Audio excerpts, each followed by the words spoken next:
Hello everyone, it's Nina. Today we're going to do another episode of Nina Loves, and it is going to be on Final Fantasy XII, as you can probably tell by what's in front of you. Final Fantasy XII recently had a remaster that came out in July, so a lot of gaming news outlets have been talking about it, and I don't know, it's been more brought up in conversation. A lot of old Final Fantasy fans have been coming out of the woodwork to talk about it, so I also have been thinking about it a lot more now, and it is my favorite Final Fantasy game, so I figured I would do a video on it. It should be a pretty interesting topic. To start off, I have this bag that I got at Anime Expo that I showed in my AX haul that they gave away to people that pre-ordered, and it has all the main characters on it. It's a really, really huge bag. So to start off, I have the original game that I wanted to show you. This is for the PlayStation 2. It came out in 2006, so it's been 11 years since this game came out. This is the collector's edition steelbook. As you can kind of tell, it's rusted a little bit, really badly actually on the spine. Like, a lot of this has come off, and also on the back. So the old collector's edition came with a DVD that had like bonus features on it. The one I always remember using was the art gallery, because it had photos of all the characters and like concept art, I think. I remember looking at that a lot when I was younger. I know that the new steelbook for the remaster comes with like a code for the soundtrack, so I guess that's sort of what they've done now, instead of having like an extra disc. So inside there's the disc and the bonus disc, and then I'm going to look at this little booklet here. In the back there's some art of the characters, so I'm going to push this out of the way so we can look at the booklet. There's one thing I wanted to look at here. It just says basic control stuff, but there's a plot summary that I think is probably better than any summary I could think of, so I'm just going to read it to you. A world called Ivalice, an age when magic was commonplace and airships plied the skies. Our tale begins. As war looms on the horizon, the mighty Arcadian Empire begins a campaign to subjugate its neighbors. The small kingdom of Damascus shares their fate. 2 years after its fall, in the capital city of Rabanastre, the people line the streets to wait for the appointment of the new consul from Arcadia. To Vaughn, a young man living on the streets of Rabanastre, the Empire is the hated enemy who took the life of his brother, the only family he had left. Vaughn hatches a plot to break into the palace and take back the spoils of conquest from Damascus occupiers. He gets more than he bargained for when he meets Princess Ashe, the sole surviving heir to the Damascan throne, thought dead since the war. Our story follows Ashe, Vaughn, and his friend Pinello, the sky pirate Balthier, and his partner Fran. Accompanying them is Bosch, the captain of the Damascan army, who turned traitor and slew his king. So next we can look at the character page. So there's 6 main characters in Final Fantasy XII, and that's Vaughn, Ashe, Bosch, Pinello, Balthier, and Fran. They each have taglines here. So Vaughn's is a boy who seeks freedom in the sky. Ashe, a princess who has lost everything. Bosch, a loyal knight branded as a traitor. Balthier, a dashing sky pirate. Fran, a master of weapons.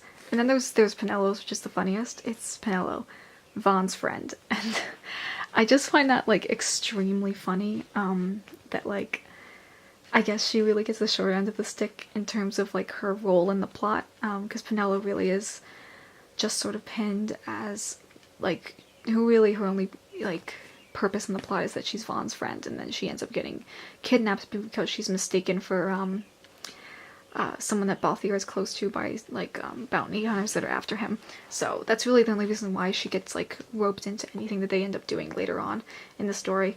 So it's funny that even here she's just kind of has such a simple tagline for her name. So now I wanted to show you my 2 favorite characters, and luckily those are the only 2 that I have sort of eat-a-bag-ish merch of. So put this away, and then over here we have my little Balthier and Fran. They're very, very small. I'll bring them closer to the camera. This is a little charm of Balthier. I got it at a really small convention in like upstate New York, maybe like 2 or 3 years ago. Actually, probably like 3 or 4 now that I think about it. But it's really funny. He didn't have a hand when I bought him, and then I was talking to someone else and they had the same keychain and he also didn't have a hand. So I don't know if this product just is defective and his hands always just come off on that one side. But yeah, he's still cute. And obviously I had to get him because I love Final Fantasy XII and Balthier is like my favorite character. So I just got a little guy, and then I have his loyal companion, Fran. I got her when I was in Japan. I think they had a Vaughn and a Balthier there too, but I only ended up getting her, which was kind of silly because I didn't. I broke up the set. I should have got the Balthier as well, but I guess I have this Balthier, so they're still technically a set. I still got the tag team over here. These two are my favorite characters. I absolutely love Balthier's design. I mentioned that at the AX Hall. I'm pretty sure every single girl that played that game had a crush on him because he's just so suave and cool, and he's like really, really gorgeous. And he's just like a really, really good character and a really good guy. And then Fran is really, really great, and their dynamic together is a really, really interesting relationship for me.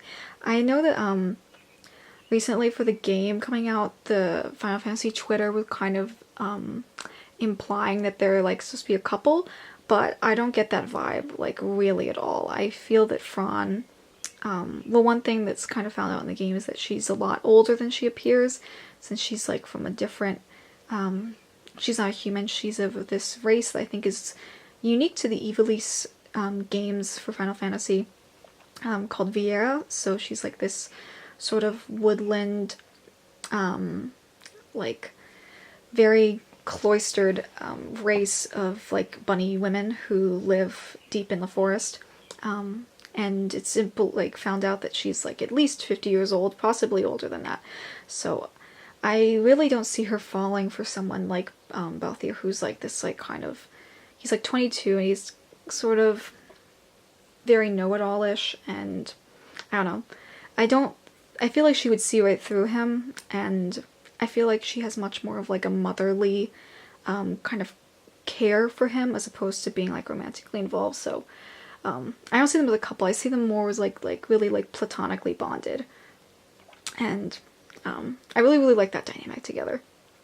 Final Fantasy XII has been compared to being very similar to Star Wars in like the story and also sort of all the character archetypes, because we've got sort of like the fish out of water boy who's seeking a better life somewhere else, and he's very much full of hope.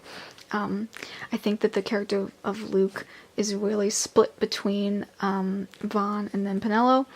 And then we've got, you know, a princess who her country is in danger and she has to be like rescued, and then she kind of is very, very strong-willed. I definitely get really strong Leia vibes from Ash. Although later on, Ash's arc is very similar to Luke's when he's kind of being tempted by the dark side, because a big part of Ash's character is whether or not she'll be like consumed with like a need for power.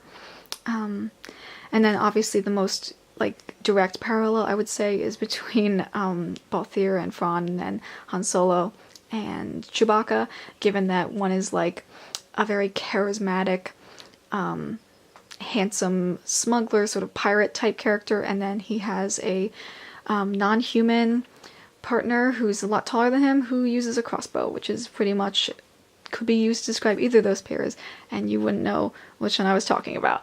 So they are very similar. I think that the director said that he wasn't even thinking about that, which, I mean, coincidences do happen, but that's like seems pretty specific. Although, I mean, like the story of Star Wars isn't like that revolutionary that I could never see it being replicated. I mean, Star Wars itself is a replica of the Hidden Fortress, so it's like, I don't know, great minds think alike, I guess, in terms of designing the characters. So here is all of the characters in the game again. So this is Ash, Balthier, Fran, Vaughn, Penelo, and then up there is Bosch, and then also here we have the other characters. So this is Larsa and Vane. They are two of the princes from Arcadia, which is the evil empire that has taken over the kingdom of Ash, which is Dalmasca. And then we have Dr. Sid, who's another sort of minor antagonist, and Gabranth, who is one of the judges. And I actually have something more of Gabranth. I have this figure of him. I got this figure quite a long time ago, probably 10 years ago when this game was first coming out. And he had a sword and a stand, and I think his box is somewhere in my house, but I don't know where it is. He was actually really dirty. I recently cleaned him up, but he still is a little dirty, kind of like just dust collects like in this under flap of where his cape is. But Gabranth is one of the 5 judges that work for Arcadia. They're like the heads of the Imperial Guard and also like the military. And Gabranth is definitely the most recognizable of the 5, and he's used a lot for like the, I guess kind of as the mascot, because he's also, you can kind of see him here, so he's in the back of this, you can kind of see him there. I think there's better art of him somewhere else, but yeah, he's used as the mascot, I guess, for this series a lot. And I know that the new collector's edition comes with like busts of all of the 5 judges, but I'm not really a huge fan of them, so I was like, I don't really need this game. Or at least I don't need to spend like $100 getting busts of characters I don't care about. If it was like the 6 main characters, oh my god, I totally would have gotten it because I love them all so much. But the judges really, I don't know, they're not really doing it for me as characters, even though I do like how they're written. I think they're a lot more humanized as opposed to what you, I guess, would assume they would look like. Given that they look like this and like full suits of armor, they seem like they'd be like really intense, like powerhouses, which they are. Their boss fights are pretty hard, but like they have, the way they interact with each other is very, very well written, very emotional, and yeah, I guess a little bit looks can be deceiving in what their characters end up being like. So the last thing I have here to talk about is this book I got recently, which is the strategy guide for the original version that came out in 2006. Let's go through it. I guess I'll show you the back first. So on the front it has 3 of the judges. We've got Gabranth, Geese, Drace, and then on the back is Zargaboth and Bergen. And then it has like a little flap, and then there's the book that comes out, which is the strategy guide, and then this is an art book that is attached to the front cover. So I'm going to show you one thing on the strategy guide. I mean, there's like just general things about the game with maps and, you know, different, in the back there's like all the different items that you can get. But there was one thing earlier on that is interesting to me, at least, which is this character map, or I guess character relationship chart. Get this a little, it's going to be a little bit hard to angle, but it has all of the characters in the game and sort of like rough relationships that they have with one another. There's a couple really like, I don't know, there's a couple interesting ones that lines that they've made and some ones that they've omitted, and this is kind of very spoiler free because there's just kind of like question marks in some areas for like if a character is actually related to someone else. One thing that I immediately noticed is this line between Drace and Gabranth. This says comrades, and they have a really interesting relationship. Drace is the only female judge, and she's not in the game for very much.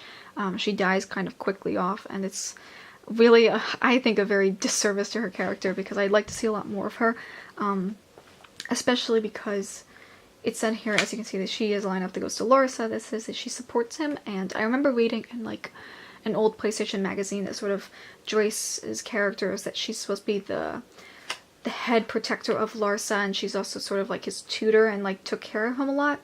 And the fact that we don't get to see much of that in the game is like really sad. But yeah, her and Gabranth kind of have a relationship going on. Another line down below is between Cid and Vane, and it says comrades and friends. And I find it weird that they have to specify that they're not just people that work together, that they like legitimately enjoy each other's company to consider themselves friends. Which is, I don't know, they have an interesting dynamic, but I can totally see them getting along because they're both kind of warped in different ways. There's also a line between Vaughn and Penella that says, like brother and sister, and I find that to be a pretty interesting clarification that the book is making, because, I mean, since there's 6 main characters and there's 3 guys and 3 girls, it's pretty natural that people would pair them up into, you know, 3 separate couples. And I think the most obvious ones are being like, well, Balthier and Fran are a couple because they start out as a couple, and Ash and Bosch are a couple just because of, I guess, the history that they have between each other, and then Vaughn and Penella are a couple because they start off the game together as well. And there's a lot of scenes where, I guess, Penella is always grabbing onto Vaughn's arm and, you know, scolding him and taking care of him. But it's weird here that they're kind of like saying like, no, they're like already family. They can't actually be like romantically involved, which is, I don't know, I just think it's kind of funny. So there's another line that kind of is confusing to me, which goes between the Marquis. This game has possibly one of the worst French pronunciations of like names I've ever heard. So they say Marquis instead of Marquis.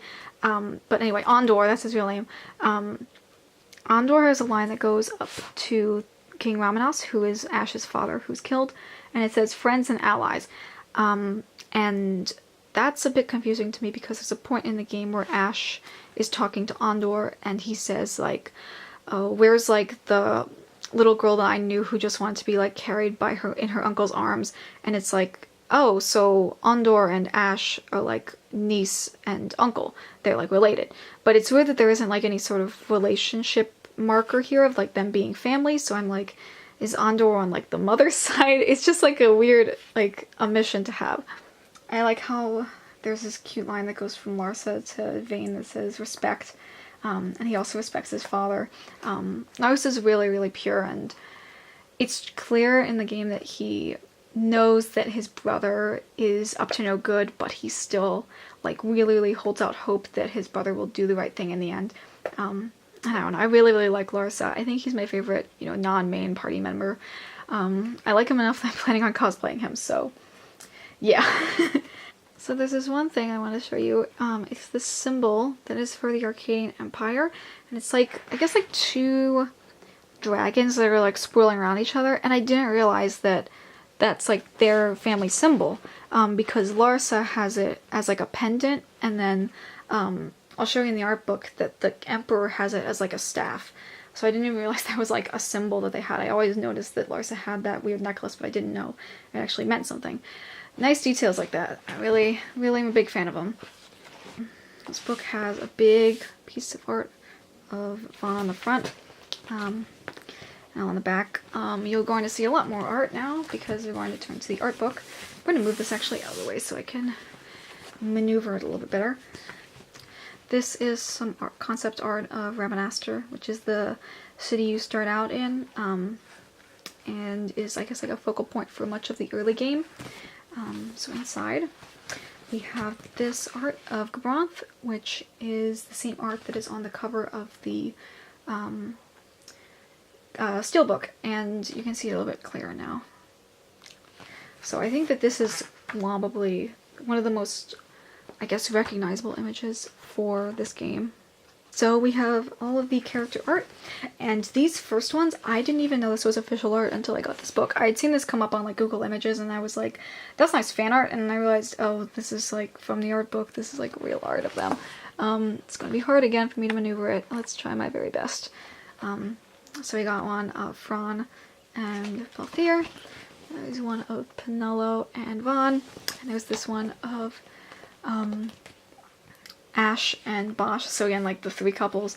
I really like this art. I love Ash's like version of her regular outfit that's now a bathing suit, which is like showing a lot of skin, but I think it's really cute. And now we have each of the characters in turn. So we have Vaughn, and we have that art again of him in the city. It's really, really pretty. Then we have Ash.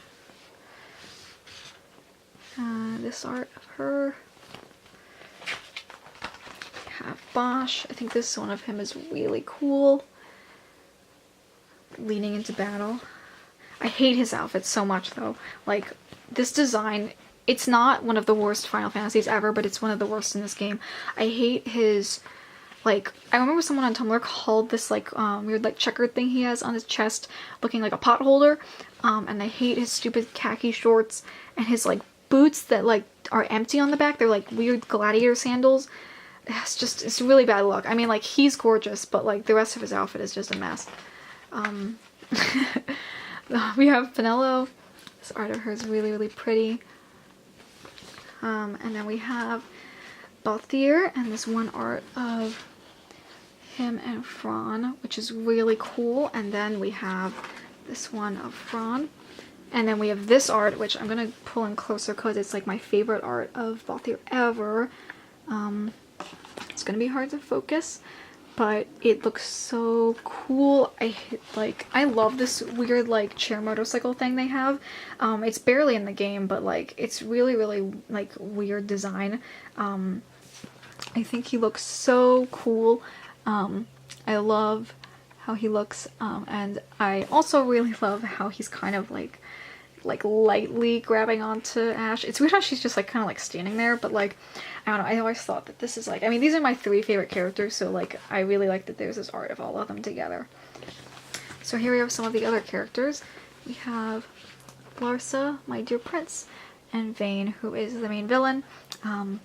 I like Vane less now than I did before when I was younger. I really, really liked his design back then, but I've kind of grown out of liking him, and his, I guess, character archetype. And yeah, I am really being drawn more to Larsa now. I think he's so cute, and I really, really like his character. I'm rewatching like all the cutscenes, and I don't know, he's really underrated, and I think he's really, really cute. Like really smart. Like he's supposed to be only like 12 years old, but he, like, it's clear that his like brothers have rubbed up on him, and he's very scheming, but it's clear that he always has like a really good heart. Yeah, and there's this art of them down at the bottom. They don't have this art anywhere else, but there's like a nice, it's really, really beautiful. I had like my wallpaper on my old computer set to this for quite some time. This is Vaughn's older brother that you play as in the prologue, and he dies pretty quickly after that. His outfit is also a huge mess. The armor designs for this, not some of the best. Like all of that exposed skin. And actually one thing that's interesting is that he's got this pendant here, which is, I think it's actually canon that it's the same one that Vaughn has on his like jacket right there. And it's like the same one that he gave to his brother.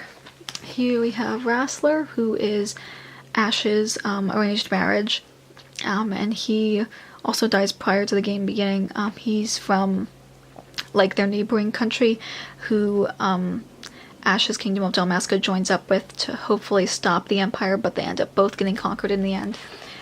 This is Vane and Larsa's father, who's the Emperor of the Empire, and he's got that staff with the Arcadian like Empire symbol on it, which I didn't realize until recently. Here we have Vossler. He is another knight that is serving Ash, and who was the one that took care of her in sort of like the 2-year time skip between their kingdom getting conquered and then the start of the game. And this is Dr. Sid. He's the Sid of this game. And he is the head scientist for Arcadia, working on this type of like magical artifact called Nethicite, which is like a big plot point for the game. And I guess I won't get into spoilers, but he has a really important connection with one of the main six. You might be able to tell. I mean, they kind of look similar or anything, but here's the senators. They don't really matter a ton because they get ousted pretty quickly by Vane. And here's Ondor, who is the head of... I'd say if we were going to compare Star Wars things, he's definitely the Lando Calrissian. He's sort of like the head of this floating city, which is in the clouds. Not anything like Cloud City at all. And he is secretly giving aid to the Resistance, and he might or may not be Ash's uncle, depending on whether or not he's just like by blood or by marriage, whatever. This is Al-Cid. He's another Cid. He is from a country that Arcadia is currently planning to go to war with, and he's brought in. He plays a pretty minor role, but he is brought in by Larsa to kind of help negotiate maybe like a peace treaty between the two countries, and then also to help Ash get back her kingdom. These are a group of bounty hunters that are after Balthier. And they're the ones that kidnap Penelo and then, you know, sort of lead to her involvement in like the rest of the game. This is Redis. He's another sky pirate, and he has another sort of like hidden backstory. You don't meet him until pretty far into the game. And then we have the Moogles. They are so cute. I really like this Moogle design. I think they're super adorable. I love their huge pom-poms. I'm gonna go to my favorite Moogle to show you him. It's this one. No. You, I think for the first time see him in this cutscene, where you first go onto Balthier's ship, and he's cute. He's got a little wrench. He's a little mechanic Moogle. Then we have the judges. We have Gabroth, Geese, Bergen, Drace, my wife, and Zargaboth. And then we have all the different species of races, I guess, that are in the game. Yeah. And then we have all of the ships. I'm going to lay this down.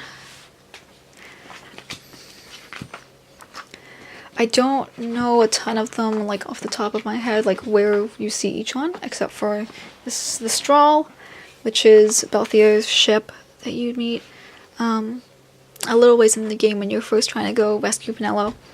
And then I think where is it? Maybe I passed over it. The Ifrit. This is the one you see very early on in the game. I think this is Vane's warship. And then these are like these like sentries that you fight. And they also use them at one point to like escape from one ship that's about to like explode. Okay, so next is the Espers. I don't really know what to say about them. I think their designs are really cool. I'm going to show you my favorite one. I'm going to zoom kind of quickly through these other ones though. Some of them you get through the story and others you get through side quests. My favorite one is from a side quest, and if I can get to her... Yeah, it's Ultima. I think she's so cool. I forget if these are in other games. I think that there might have been introduced. Some of them might have been introduced in 12, but yeah. She's like weird angel goddess, and she's got like a ship bottom. Sort of really cool. And then these are the designs for the bounty like papers that are on the walls. It's really cool they included these into the book. And then here are all the weapons. There's only really one I can talk about. Just let me get to it. Okay, it's these two. This is the Treaty Blade and the Sword of Kings. They are sort of like the two most, I guess, story-driven weapons that you can have. So part of the plot in the later half is kind of along with the plot line about whether or not Ash will end up sort of succumbing to like a lust for power or not, is that she's told about the Sword of Kings, which is a sword that was made by her ancestors to destroy Nethicite, and she ends up meeting these creatures called, I think, Okuria, and they are kind of like the keepers of the Nethicite that gave it to her ancestor in the past, and they say, no, like, you know, this is like your birthright, like, you should take the power, of the Nethicite for yourself, and, you know, here, we'll give you this treaty blade, to, you know, forge a pact with you the same way we did with, like, your ancestors, and from this you can go and from, like, this huge power source cut yourself, like, your own pieces of Nethicite that you can then use to help reclaim your kingdom. So a big plot point is, like, whether or not she's going to use the treaty blade to cut new Nethicite for herself, or use the Sword of Kings to destroy the Nethicite, and then, you know, no one will be able to have it from that point forward. So I think it's pretty obvious kind of which one she ends up choosing, but yeah, I actually had to make this treaty blade when I cosplayed Ash. Maybe I'll put a photo up in it. But seeing, I actually hadn't finished the game when I had cosplayed her. But seeing as it now, I probably would have gone back and made the Sword of Kings. Although that looks like a bitch to make. Like, that huge, like, hole in the center, like, it would have probably snapped a lot easier than this one. But yeah, that's... The rest of these are other weapons. And then environments. So, more concept art of different parts of the game. And that is it. So I just want to say thank you so much for watching this video. If you want to see me do more of these, I would really, really appreciate it if you liked this video or left a comment. I'm thinking for the next one will probably be on Yu-Gi-Oh! Given that I like Yu-Gi-Oh! A lot. Thank you guys so much for watching, and I'll see you in the next video. Bye!